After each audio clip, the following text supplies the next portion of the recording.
difficile d'accepter la perte d'un père. Le journaliste Philippe Tesson est mort à l'âge de 94 ans le mardi 1er février 2023. Entité de la presse écrite, pilier de la radio et de la télévision française, il est décédé paisiblement et entouré de ses enfants, comme l'indiquait le journal Le Figaro, pour lequel il travaillait, le lendemain du drame. Ses proches, ses amis et de très nombreux invités se sont retrouvés, pour lui rendre un ultime hommage, lors de ses funérailles, organisées en l'église Saint-Germain-des-Prés à Paris le 10 février 2023. Il a rendu son dernier souffle en regrettant cette vie où il s'était tant amusé. Siesti dans une autre publication, dans les pages du magazine Le Point, que son fils l'écrivain Sylvain Tesson, il avait aussi une fille, Stéphanie, a accepté de revenir sur cette épreuve terrible que la famille traverse. Il a rendu son dernier souffle, était-ce l'âme ? En regrettant beaucoup cette vie où il s'était tant amusé, explique-t-il. Jusqu'à la fin, il a gardé une finesse d'esprit, une plasticité de sensibilité et une souplesse de sentiment. Son secret ? Se tenir éloigné des systèmes d'idées, des tectoniques mentales et des échafaudages théoriques. Ses ironies volatiles le prémunissaient du ciment.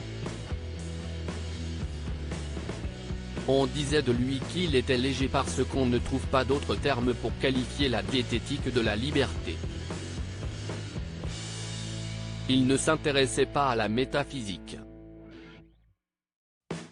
Il était trop occupé du bonheur. Sylvain Tesson a été habitué à écrire dans des conditions extrêmes. Il avait notamment reçu un prix Médicis en 2011 pour avoir affronté le froid et la solitude, pendant des mois, afin de rédiger les pages de Dans les forêts de Sibérie. Siesti aujourd'hui en pensant aux obsèques de son papa que l'auteur a ressenti le besoin de faire couler l'encre. On a célébré ses funérailles à Saint-Germain-des-Prés, rappelle-t-il dans Le Point. En voyant le cercueil enrubanné dansant alors que claquaient les accords de l'orgue et que le prêtre solfiait les indépassables mesures de la liturgie catholique, je me suis dit qu'il y avait là, dans cette présence de Philippe Tesson devant l'autel, une facette de l'identité française. Retrouvez l'hommage de Sylvain Tesson dans le magazine Le Point du 23 février 2023.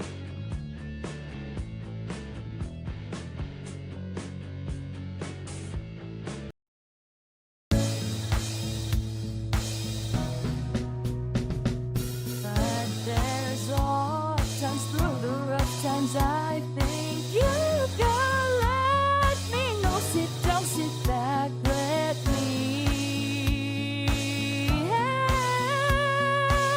you out. Just step back, you seek, so I see you out there's on your